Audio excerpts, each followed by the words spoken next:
Jak se díváte na digitalizaci v rámci vašeho rezortu a jste přesvědčený, že váš přístup je správný?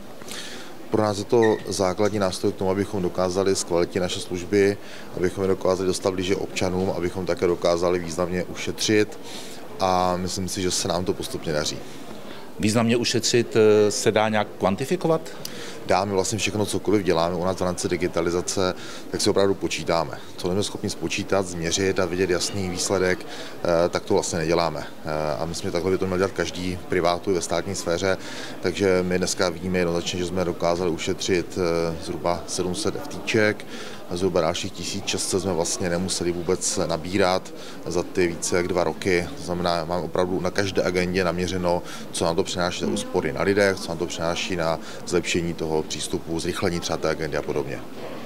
Kdyby byly zítra volby a stal se ten zázrak, že digitalizace bude významným tématem, čím byste se pochlubil? Já myslím, že to tématem ještě bude.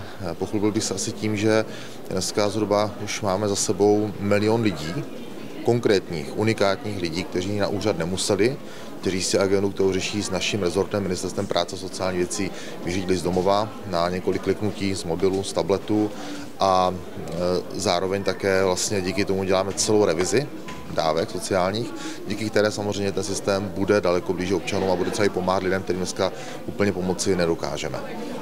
Před několika desítkami let, když se začalo hovořit o e-governmentu a elektronizaci veřejné správy, tak průvodním jevem bylo takové kouzelné slůvko rezortismus. Jak jsme na tom teď? No, já bych řekl rezortismus a pak ještě to, že části lidí, kteří se kolem toho ochomítali, tak většinou končilo v celách předběžného zadržení. Já myslím, že dneska jsme se hodně posunuli, že dneska opravdu ty jednotlivé agendy a ty jednotlivé systémy, třeba my, společně třeba s Ministerstvem vnitra, s Ministerstvem financí, sdílíme obrovské množství dát a postupně se nám to jako daří posunovat dál, takže já myslím, že v tom jsme se jako hodně posunuli, k lepšímu teda.